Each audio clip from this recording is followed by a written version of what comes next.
Hi, this is Pamela Wirth with the Encourage Your Wellness podcast. And today I'm so excited. It's fun to have a couple of people with us. We have Dr. Jeremy Ayres, and he is co-author of the Red Pill Revolution, passionately uncovering deception in the medical industrial complex and its links to pharma and food industries, holding titles like Senior Practitioner of Physical Medicine and Naturopathic Consultant. He merges chiropractic, osteopathy, and naturopathy, trained in the UK. International Natural Health Educator, guides numerous individuals towards natural healing. And his mission involves blending Eastern wisdom with Western science, challenging medical manipulation, and advocating for holistic well-being to create a healthier world. So welcome. And then we also have John Gusty. John, you've got an incredible journey as well. Over 30 years in the entertainment industry, working behind the curtain for some of music's biggest names.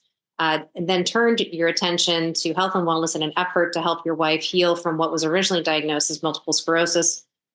Soon realizing the same deceit and profit motive that plagued the entertainment media was even worse inside the medical industrial complex. So thank you both so much for being here, and would love to, talk about your health and wellness journeys and, all the things, prescriptions, prevention, food, health literacy, mind, body, spirit, electromagnetic, all the things that kind of come into this and what we need to know for optimal health and wellness. Great. Well, first of all, thank you so much for having us both. And Jeremy's over in the UK, so Jeremy, extra special thanks to you for staying up late tonight to do this. So, happy to be here. I think where our hearts are, we're all about conversation. We're all about sharing knowledge and learning our way forward. And there are just some things in life that we've all been programmed and manipulated to believe that can't be talked about or questioned or it just to be accepted at face value. There's all sorts of examples of that. I don't mean to ruffle any feathers. I'm just giving examples. It's like you bring up the Holocaust, and there are things you can't talk about, on certain topics like that. Just using it as an example. Don't want to get into the Holocaust or anything. But one of those things, there are these series of events that happened in 2020. You may have noticed some things happened, and during that time, it became more obvious to me. And I come from the entertainment. I've come from the music industry where, you're supposed to, it's art. So really everything's on the table. Right. And, these events happened and you watched how no one could question. No one was allowed to question. You really, regardless of what side you're on, what your opinion is of anything, I think every single person listening to this or watching this knows or felt in some way during those events, there were certain things that couldn't be questioned, couldn't be talked about. And that just, I don't know. I've found, and I know Jeremy agrees with this because we've bonded so much over this. But it's usually if you wanna find out where there's a honeypot of knowledge and stuff to be had, just look at the things you can't talk about.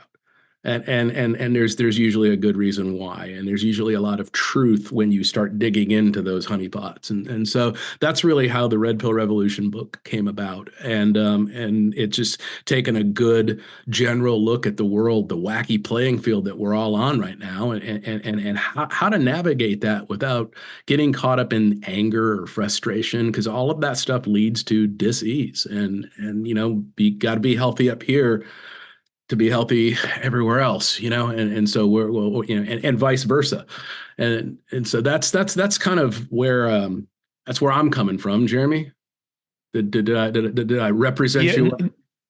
Yeah, no, it's great because John, we came from two extreme different perspectives, because John was in music industry and I was in medicine, albeit commonly called alternative medicine, but when I was 12 years old, cancer came into my family for the first time. My brother's wife's mother, who went on to pass from it, although now I would suggest it was from the treatment rather than the disease. But as a 12-year-old boy, in a very simplistic, innocent way, and seeing all the anger and all the upset and all the worry and all that sort of thing that comes into those families when these terrible things come along, I was just like, well, this has got to be fixed. And that's really where it began for me, Pamela. And I didn't think much of it for quite a few years until I was in my early 20s, when I was an international canoeist representing Great Britain, when I hurt my back very badly, and I'd never liked doctors. I just didn't like going to doctors. I didn't know why. I just didn't like them. And I went to an osteopath, which is, similar to a chiropractor, in case people don't know. And cut a long story short, my pain went away, and I thought this was magic, and I wanted to get into it. So I started training into osteopathy, and once I eventually passed as an osteopath, it just rekindled my interest that I just wanted to heal cancer. I mean, it all came back to me, and I thought stupidly at the time there must be a degree course or something out there that does this. And of course, as I can see you grinning, Pamela, because like you, many of the great people that have discovered things aren't doctors or scientists. They're ordinary folk where dis-ease came along into their family. But as I think you'll appreciate, as I started to research, which I've never stopped doing for the last 30 years, the more I research, the more it makes you more isolated. And you realize that actually when you get closer to how to heal people, or at least how to ask the right questions of how to heal people, it actually doesn't make you more popular. It makes you more isolated, even professionally. And so you end up in this sort of arena where, talking to ordinary folk, they're like, well, how come my doctor doesn't know this? Or why aren't you on TV talking about this? And that's what ultimately, and it's a very brief version of our story, got us to write the Red Pill Revolution, because we literally have to talk to people why we're not on the TV talking about this, and doctors like us and others like us, because it's very suppressed. Because at best, it's a profit-driven, sick industry. It's certainly not a healthcare industry. And I'm sure you've experienced this when your child was unwell. Yeah. So talk to us a little bit about when someone's coming to you and wanting guidance and support in their health and wellness journey. What do you find is kind of your first go-to and questions you like to ask? And because that kind of then becomes your protocol, if you will, right? Oh, absolutely. Excuse me. Let's drink some water here. Excuse me. I think, I was taught by two very good people. And I think the most important thing I was taught by Barbara, a great naturopath, was how to take a case history. And she taught some very strong philosophy. And I think philosophy is very important. And the basic philosophy is that your body just doesn't know how to work against you. It's just not made that way. And that can sound quite weird to people who have been sick or known people who have been sick, but it just isn't made that way. And so by taking a case history, we can see how since they were born, and often before they were born, actually, they've gone along and collected toxicity. And it's not just chemicals and heavy metals and what have you. It can often be trauma and behavioral traits and what have you. So you take a case history and you see how it sort of accumulated in the body. And then at different times, the body had attempts to get rid of it, which we would call detoxification. But a doctor would probably want to label it with some kind of diagnosed labeled disease and then start treating it. And either you're helping the body to release it, or you're helping it to be suppressed and it gets pushed deeper and into a more serious state of disease. And so for me, teaching and taking a case history, how you got sick, the many causes of what's caused your body to start functioning in a way that is not good, is really the key to then giving that back to the patient or the client, and then they'll understand more easily why you're suggesting they start making changes or doing certain protocols. Because let's face it, most people don't want to change. And that's why allopathic medicine, which is, of course, symptom-based treatment of medicine, is so popular, because you don't have to take responsibility. You don't have to consider that maybe you're doing things wrong, or maybe you've been poisoned. You just want to take something and feel better. But that's really, for me, the core of it. And that's what makes it so special and so powerful. So what are some of the questions that you'd like to start with? And, kind of leaning into your toxin comment that sadly is a huge part of why we end up getting sick and have symptoms, is because our bodies are just overloaded. What are some of your favorite questions and things that you like to help people detoxify? Oh goodness, where do you want to go with that? I think strangely enough, it really starts with the concept of you're not sick, you're toxic, which is one of the major seeds I want to teach people. And again, that their body doesn't know how to work against them. And so once they, for example, my wife of 14 years, she was terminally ill with breast cancer when I met her, and she'd had all the surgery and all the radiation, all the chemotherapy. And that's actually when the first time she started to feel ill and that she was going to lose her life. And when I took her case history, we found several things, more than I'm going to talk about. But one of them was she had amalgam fillings, which you and your listeners probably know has a large element of mercury and copper in it. And all these fillings leak, even though the American Dental Association will say they don't, but they do.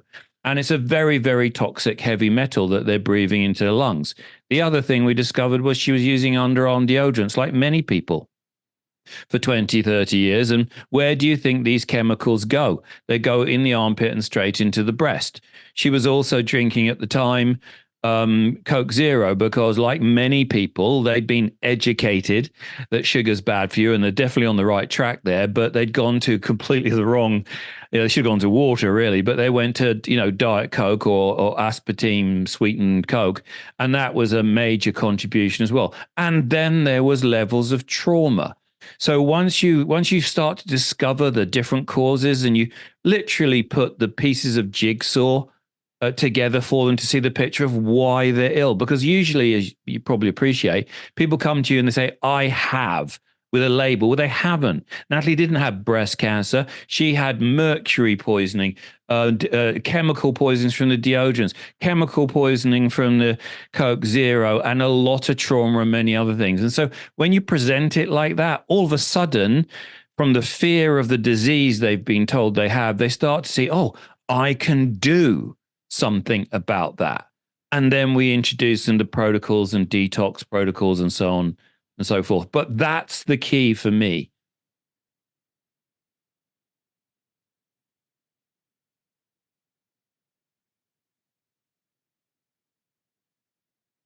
So, what are some of the misconceptions you think between allopathic, functional, integrative health? Can I take that one?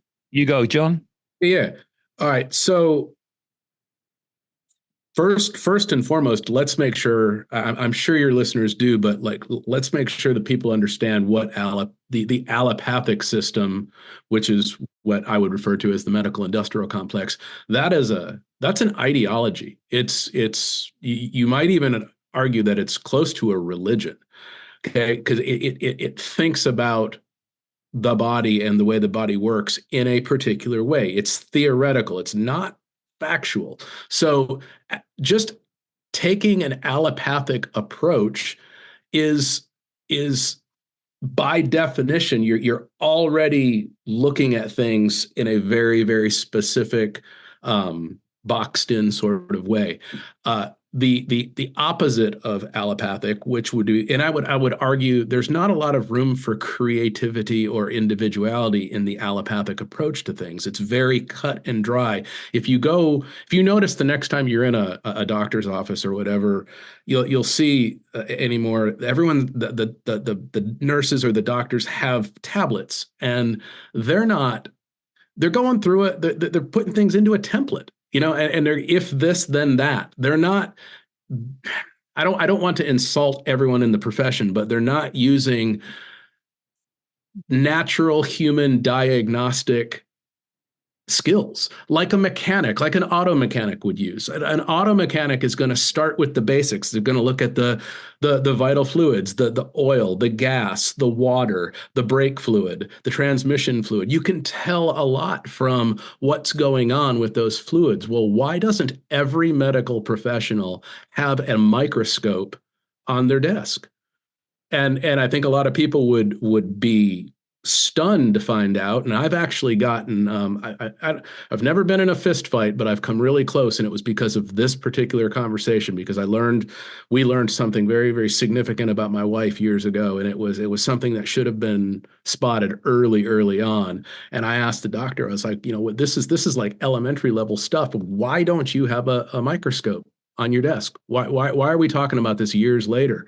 And come to find out, it's actually illegal to do live blood analysis, and is a fascinating subject. It is illegal in the United States for a doctor, the patient, and the patient's blood to all be in the same room together, with the doctor giving any sort of diagnosis based off of just that alone should blow people's minds. But there's people sitting in federal prison right now for having the audacity to do what I just said. There's at least a dozen people in the U.S. alone that are imprisoned for that very crime of doing actual diagnostic practices. And so, we just don't, we in mass, and I think the events of 2020 should have woken a lot of people up to this. We need to start holding that industry as accountable as we hold any other industry. I mean, when people's cable TV goes out, they lose their minds, and they're on the phone to Comcast going, the game's on, or when their phones stop working, they get on the phone to AT&T and they lose their mind. We need to hold the medical industrial complex to the same passionate set of standards that we hold other industries to. And again, as I said earlier, it seems to me in mass, and 2020 illustrated it perfectly, that it's questioning the medical industrial complex or any of their workers. I mean, I've had doctors get mad at me for just asking questions. I mean, I actually visibly mad. One in particular was shaking that I had the audacity, and I wasn't being a jerk. I wasn't being pompous or anything. I was simply asking questions. This is about the most precious topic to me in that it could be, is about my wife, and I was asking good, honest, investigative questions that anybody who was watching their loved one go through something would ask. You probably asked very similar questions when you were having the situation with your child. Very well, and with my mom. So my mom is almost 6 years with 90 days to live, stage 4 cancer diagnosis, and so very, very well known national medical authority refused to order a PET scan for her. But said that it was in her brain and blood by now. It was metastasized. And I said, well, where's the proof? And again, they got kind of mad at me. So then I found a doctor that would allow us to pay cash to get a PET scan. And then lo and behold, it wasn't all over. So you really, really have to fight to get those results. And similarly, kind of what you were back to with the microscope. So we, with her cancer, she had gotten to a point where she had done 18 chemotherapies, multiple radiations, couple surgeries. And they said, and she felt like she was going to die. She felt so sick. And they said, it's time to plan. And she's like, God, there's got to be another way. And I said, well, I've got friends that have told me about Mexico. Do you want to go there? And she's like, yeah, sure. Let's do it. So sure enough, we went down there and all of her tumors are either gone or much smaller, and her cancer numbers cut in half, and she's doing great. Has never felt better, doing her own, dinners and lunches with friends and shopping and the whole 9 yards and traveling. But that doctor that we went to. I will say real quick before I lose this, Mexico, some of the best, because I've been all over trying to get my answers from my wife. Mexico, some of the best medical treatment I've ever witnessed with my own eyes has been in Mexico. And it's because they're allowed creativity and individuality without the threat of being thrown in a cage for having the audacity to be creative or an individual. And it's mind-blowing to me because it was incredibly good care. And the doctor's offices and the clinics and the hospitals, very clean, beautiful campuses. I mean, I'm blown away. But they have microscopes on their desk. And so when we did our intake appointments, I don't like having my finger pricked, but he did. And then he put it under the microscope and he's like, well, you're dehydrated and, it looks like you may have a fungal infection. And I was like, I have a what? And he's like, we're going to treat you with an ozone treatment and you're going to be fine. I was like, okay. And then he did hers and he's like, oh yeah. And I see this and I see this and we're going to take care of that and help you detox properly. Anyways, it's mind blowing because there is so much that you can see with a live blood test right on the spot. So that should be the very first step. Whenever anybody encounters a medical professional and they're trying to figure out a problem, they should be looking at the blood, they should be looking at the saliva, they should be looking at the urine, they should be looking at the stools. I mean, those are you can tell an awful lot of what is right and what is wrong. And I don't know, and I know I'm thinking like an auto mechanic, but I don't know how you could move forward without having looked at at least those four very basic starters. At least just look there, and that will inform what you may or may not do next. And that is not how people get treated here in the U.S. or many other places as well. Yeah. So that was part of my frustration with my son was, it took me a half a dozen doctors to find one that was willing to do lab testing to find out what was really going on. Because you can't. It's no different than when you're running a company or something else. There's always a trigger that starts the problem. So what happened? Let's work backwards and figure out how to fix it, right?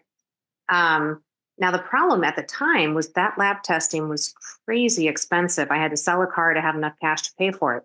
Thankfully, now it's not as expensive and you can get basically everything you need for, 10, 20% of what it costs, 10, 20 years ago.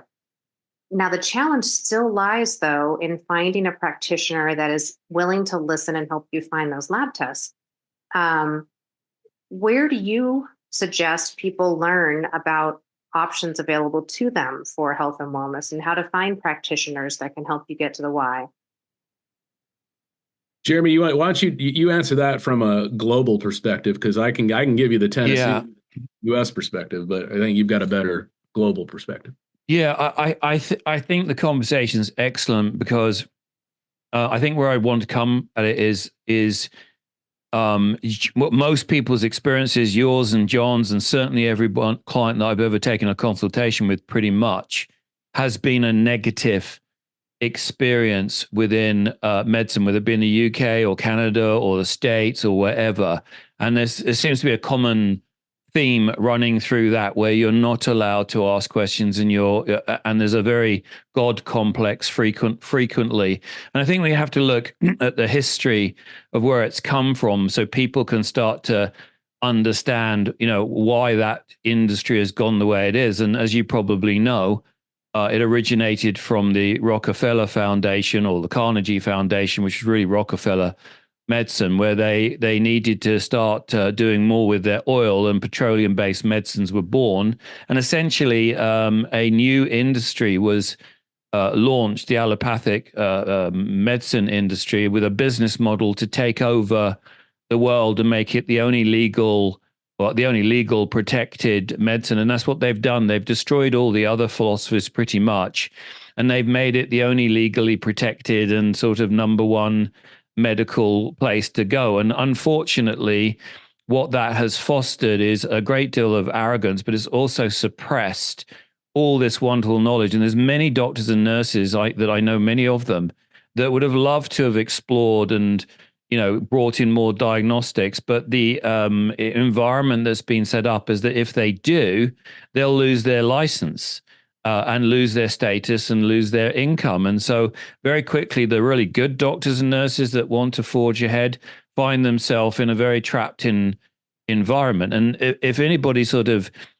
doubts that and falls for the sales pitch that we're living longer and healthier than ever before, I think you only have to ask anybody in the last 50 years in any country, are we sicker or healthier? And I think everybody knows, and this is pre-COVID, or I call it COVID because we can talk about that maybe later, but pre-COVID or the PCR data scam that went on to create a fake pandemic. But pre that, we've become sicker and sicker and sicker. And I think everybody knows this. And if modern medicine has benefited from a business model. And so off the back of that, and particularly through the COVID era, where I think it became very obvious that doctors in the system were suppressed about talking, and certainly the doctors outside the system, it seems to me, certainly by the amount of people writing to us, that a sort of revolution of interest has now begun. And so the networking around the world, and I'm not surprised you said Mexico. There's just some wonderful, I'm not sure which clinic you went to, the Hoxley or Gerson, or which one you may have gone to, because there's so many good ones. But there seems to be a revolution of interest in non-allopathic medicine. And so people are talking, and that's all John and I about. They're talking, they're having conversations, they're getting on YouTube, although most of the great stuff, I mean, I've been constantly banned on YouTube, so most of the great stuff still gets banned, but there's Rumble and there's Facebook's and things are being shared. And that's why we started a memberships site for that very reason, where people can come in a safe place. And I don't mean that in the safe space bubble, but in a place where you're not going to kicked out for asking the wrong question or having a different opinion from us. So I just think we're in a very positive time. Your podcast, many, many more like you. They're getting more and more views and more interest. And this is what's happening. There's a revolution of consciousness change in asking better questions, and from that we get better answers. And I think I hope you'll agree, because I've seen raw vegans heal themselves from cancer. I've seen carnivores heal themselves from cancer. I've seen every kind of I've seen people that didn't change their diet heal themselves from cancer. If it was just diet, although I think we should all agree that there's true food and there's processed feed, but if it was just diet, we'd all give the same diet and go off and get well. It's not. It's artificial light exposure as a toxicity. It's natural light. It is trauma held in the body. It is dental problems. It's so many factors that can be the tipping point between someone getting sick and conversely someone getting ill. But I think it's such an exciting time for the revolution of what I like to call true medicine, and let's rock on with it. So where do people find doctors, integrative and functional doctors, that are able to help them get to the bottom of what's going on? Where do you look? Well, I tell you, I don't go looking for doctors. In fact, I try to stay away from doctors, but I go looking for information or answers to things. And so I find myself talking to doctors and medical professionals a lot, because they're out there in, you can find them. And so I've found that when I am talking to a medical professional, I will do two things. I will first of all, I'll ask and this is a great screening question if anyone wants to steal this pro tip. Ask them what they think about the terrain theory, versus germ theory. Just ask them. They don't have to declare anything. Just ask them. And if they don't even know what the terrain theory is, I would probably seek answers or consultation elsewhere, because that means that they're all in on the medical industrial complex template, which is you're either going to burn them, drug them, or cut them. And there's usually other answers. You don't always have to be drugged, cut, or burned through radiation or chemo. Right. So what does terrain mean to you? What does that mean for anybody that's listening that may or may not really understand what that is? What was the question? I'm sorry. About terrain theory.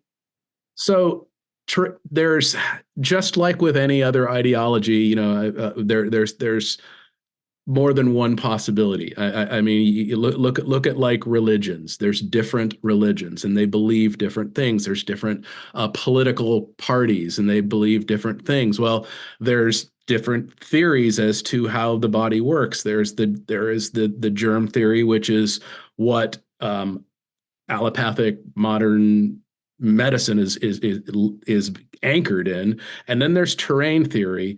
And terrain theory is, I know Jeremy's got one of the best, most, like, he's got a great way to explain the difference, but it is basically Jeremy, you think using the fish tank analogy is the way to go? You want to? It's the simplest way to show a relatively complex theory, but absolutely go for it. So if something was wrong with the fish tank, do you like if you saw the fish and there was something wrong with the fish, would you consider at all the terrain, the water that the fish is swimming in, the light that is shining on the water, the other things in the water, and I think the obvious answer would be, of course you would. Of course you would. But the germ theory is the exact opposite way of thinking. The germ theory would say there's something wrong inside that fish, and something artificial, man-made, likely is going to need to be the answer to that problem. Well, I'll jump on that if you don't mind, and hopefully clean up a little bit. But if the fish tank was visibly dirty and the oxygen levels had been turned down and the fish were getting ill with all different kinds of named diseases, I always say, what medicine would you give the fish?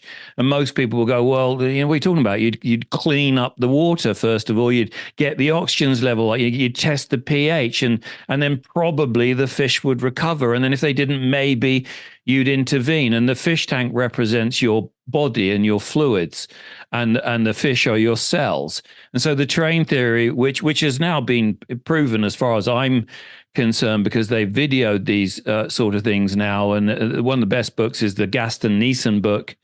I can't remember the title off the top of my head now, but the Gaston-Nissen book. Oh, that's it. The Trial of Gaston-Nissen, because he actually took the terrain and germ theory to court in Canada and won, but they didn't publish that, But essentially, they've, their origins were Pasteur, who was a real plagiarist actually, and Beauchamp, who wasn't well known but very studious. And Beauchamp showed that the germ, very simplified, was nothing, and the terrain was everything. And as the terrain, meaning how dirty the fluids that surround the cells changed, so did the germs. They multiplied. They actually morphed into different things. And when you clean that up, they reversed actually back. Sort of the reverse of the Incredible Hulk. They could go up and down, should we say? Whereas Beauchamp wasn't quite studious and was more interested in making himself more famous and well known and look after his career. He said the germ is everything. Kill the germ, and that's it. And that's what launched allopathic and the chemists into a world of, well, if we kill everything, eventually you'll be well. But that hasn't worked out that way. That was Pasteur that said that. You said Beauchamp. Did I? Yeah, Pasteur said that. Sorry, Pasteur said the germ is everything. So it's really the opposite philosophies. And certainly after 30 years of cleaning up people's bodies with all kind of labels of bacterial and viral and parasites, we just see incredible things come out of them, but also incredible changes in their blood. And this is why John and I love live blood analysis, because it's a real picture of how dirty, people's, well, in this case, their plasma and things is. But I think, your question was how do you find the right people who might be, working in the right mindset and the right modalities to actually get the problem solved. I think that's a great screening question. And again, it's non-confrontational, because you can in just by watching the way that they answer that question, you can tell what team they're on. Let's put it that way. You can tell what team they're on.